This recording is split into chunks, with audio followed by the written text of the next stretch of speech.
18 मार्च 2026 सुबह के 3:30 बजे पूरा इंदौर गहरी नींद में सोया था।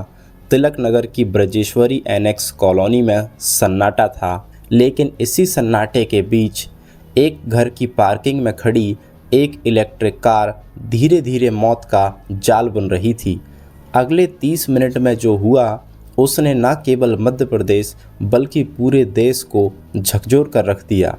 8 मौतें, एक 7 साल का बच्चा, एक गर्भवती महिला और एक ऐसा परिवार जो बिहार से अपनों के इलाज के लिए इंदौर आया था, लेकिन उन्हें क्या पता था कि यहाँ उनका अंत लिखा है। आज की कहानी सिर्फ एक हादसे की नहीं है, बल्कि उन डिजिटल दरवाज़ों और बैटरी की है जो इंसान की सुरक्षा के लिए बने थे, लेकिन उस रात वही काल बन गए।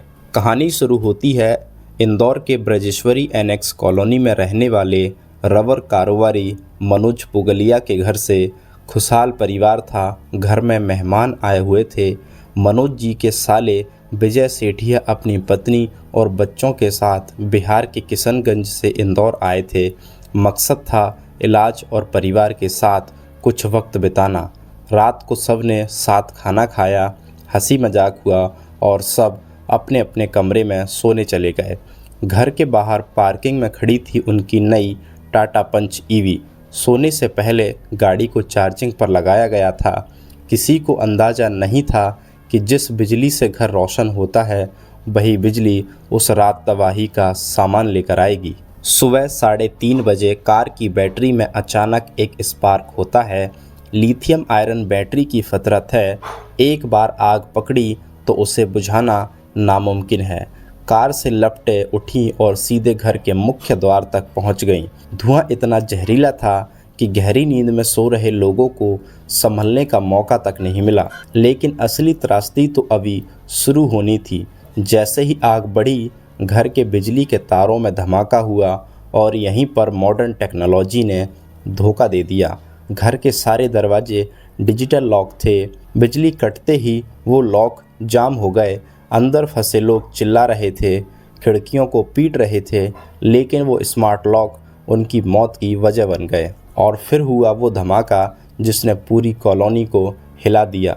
पुगलिया जी के घर में करीब 10 गैस सिलेंडर रखे थे।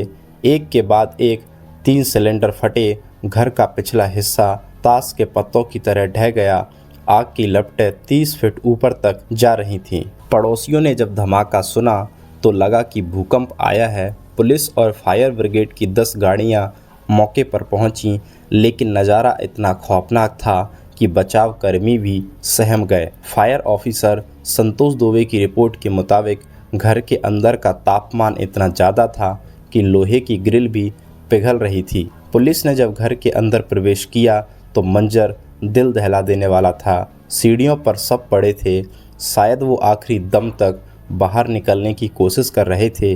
30 साल की सिमरन जो गर्भवती थी, उनका शव उनके कमरे के पास मिला। 7 साल का मासूम तन्मय जो शायद समझ भी नहीं पाया होगा कि उनकी गलती क्या थी। सूरज उगते ही इंदौर की हवा में मातम था। 8 अर्थियां एक साथ उठीं। बिहार से आए मेहमानों की लाशें जब वापस जाने की तैयारी हो रही थी तो हर आंख नम थी। लेकिन सबसे बड़े सवाल हैं, क्या चार्जिंग पॉइंट में अर्थिंग की कमी थी या कार की बैटरी में कोई मैन्युफैक्चरिंग डिफेक्ट? एफएसएल की टीम इसकी जांच कर रही है। एक रिहायशी इलाके के घर में 10 सिलेंडर क्यों थे? पुलिस स्टोरेज एंगल पर भी जांच कर रही है। डिजिटल लॉक जिसे हम अपनी सुरक्षा समझते हैं, क्या उस डिजिटल लॉक के साथ एक मैनुअल ओवरराइड अनिवार्य होना चाहिए? मध्य प्रदेश के मुख्यमंत्री मोहन यादव ने मामले की न्यायिक जांच के आदेश दिए हैं। टाटा मोटर्स की एक टेक्निकल टीम भी इंदौर पहुंच चुकी है ताकि कार में लगी आग के तकनीकी कारणों का पता लगाया जा सके। इंदौर की ये घटना हमें बहुत कुछ सिखाती है। हम आधुनिक हो रहे हैं, हम ईवी कारें खरीद रहे हैं, स्मार्ट घर बना रहे हैं, लेकिन क्या हम अपनी सुरक्षा को लेकर भी उतने ही जागरूक हैं? क्या आपके घर में आग बुझाने का एक छोटा सिलेंडर है? क्या आपके घर के एग्जिट पॉइंट्स आसानी से खुल सकते हैं? उन 8 मासूम जानों की मौत का जिम्मेदार कौन है? वो शॉर्ट सर्किट, वो गैस सिलेंडर या हमारी लापरवाही। इस केस के अपडेट्स हम आप तक पहुंचाते रहेंगे, लेकिन याद रखिए, सुरक्षा पहले, सुविधा बाद में। इस केस के बारे में आपकी क्या राय है, हमें कमेंट में ज़रूर बताएं।